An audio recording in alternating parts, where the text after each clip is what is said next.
Hi అండి. ఈరోజు special కోడి కూర అలసంద గారెలు ఎలా చేద్దామో చూద్దామా. ముందుగా అలసంద పప్పుని 6 గంటలు నానబెట్టుకోవాలి. ఇప్పుడు ఈ నానబెట్టుకున్న అలసంద పప్పుని 3 సార్లు శుభ్రంగా కడుక్కోవాలి. ఈ పప్పులోని వాటర్ని వంపేసి ఒక కాటన్ క్లాత్పై ఆరబెట్టుకోవాలి. ఇలా చేయడం వల్ల గారెల్లోని నీళ్లు లేకుండా జోరుగా రాకుండా బాగా మెత్తగా వస్తాయి. ఇప్పుడు ఇది ఆరేలోపు చికెన్ని బాగా 3 సార్లు శుభ్రం చేసుకోవాలి. ఇప్పుడు ఒక మిక్సీ జార్లో కొత్తిమీర, కొబ్బరి, తెల్లవాయలు, అల్లం, 2 స్పూన్స్ కారం, 1 టీ స్పూన్ పసుపు, 1/2 టీ స్పూన్ ధనియాల పొడి,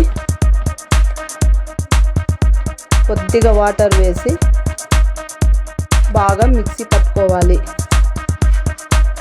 ఇలా మిక్సీ పట్టుకొని పక్కన పెట్టుకోవాలి. ఇప్పుడు స్టవ్ ఆన్ చేసి ఒక కడాయిలో ఆయిల్ వేసి బాగా హీట్ అవ్వాలి. ఇలా హీట్ అయ్యాక చికెన్ వేయాలి. చికెన్ వేసాక బాగా గరిటెతో కలియబెట్టాలి. ఇలా కలియబెట్టుకొని కాసేపు వదిలేస్తే చికెన్లోని నీళ్లు పైకి తేలి తర్వాత మిక్సీ పట్టుకున్న పేస్ట్ని వేసి బాగా అంతా కలిపెట్టుకోవాలి. ఇలా కలిపెట్టుకున్నాక కాసేపు మూత పెట్టి బాగా ఉడికించుకోవాలి. ఇలా ఉడికించుకున్న చికెన్ని మరి ఇంకోసారి కలిపెట్టి ఇప్పుడు అందులోకి టేస్ట్కి సరిపడా ఉప్పు వేసి బాగా అంతా మిక్స్ చేసుకోవాలి.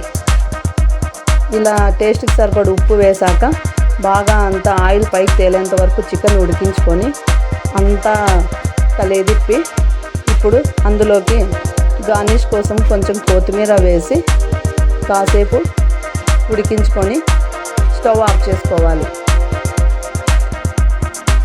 ఇలా చికెన్ని ఒక బౌల్లోకి తీసుకొని పక్కన పెట్టుకోవాలి. ఇప్పుడు అలసందలు ఆరబెట్టుకున్న అలసందలు తీసుకొని ఇది ఒక మిక్సీ జార్లోకి వేసుకొని కొన్ని వేస్తూ బ్యాచ్న మెత్తగా మిక్సీ పట్టుకోవాలి.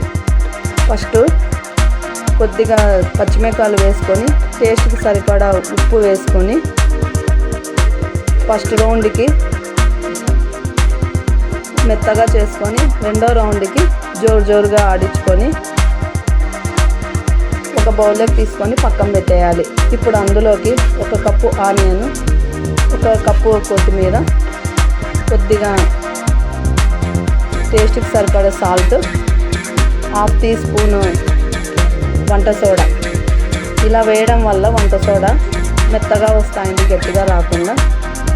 ఇప్పుడు ఇదంతా మిక్స్ చేసుకోవాలి. బాగా అంతా కలిసేలాగా మిక్స్ చేసుకోవాలి. ఇలా అంతా మిక్స్ చేసుకున్నాక పక్కన పెట్టుకొని స్టవ్ ఆన్ చేసుకోవాలి. ఇప్పుడు ఒక కడాయిలో గారెలు వేయగా దానికి సరిపడా ఆయిల్ వేసుకొని బాగా హీట్ అవ్వాలి. ఆయిల్ బాగా హీట్ అయ్యాక ఇప్పుడు పిండి ముద్దను తీసుకొని నేను బటర్ పేపర్ మీద చేస్తున్నానని మీరు కవర్ పైన కానీ వేసుకోవచ్చు. ఇలా రౌండ్గా ముద్దను తీసుకొని మధ్యలో హోల్ పెట్టుకోవాలి.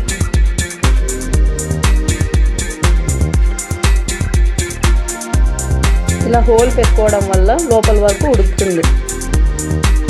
ఇలా అయిన గారెల్ని ఒక్కొక్కటిగా ఆయిల్లో వేస్తూ బాగా ఉడికించుకోవాలి. తక్కువ మంట మీద పెట్టుకుంటే లోపల వరకు ఉడుకుతాయండి. హై ఫ్లేమ్లో పెడితే లోపల ఉడకపోకుండా పచ్చిగా ఉంటాయి. ఇలా 1 by 1 వేస్తూ ప్యాన్కి సరిపడా గారెలు వేయాలి.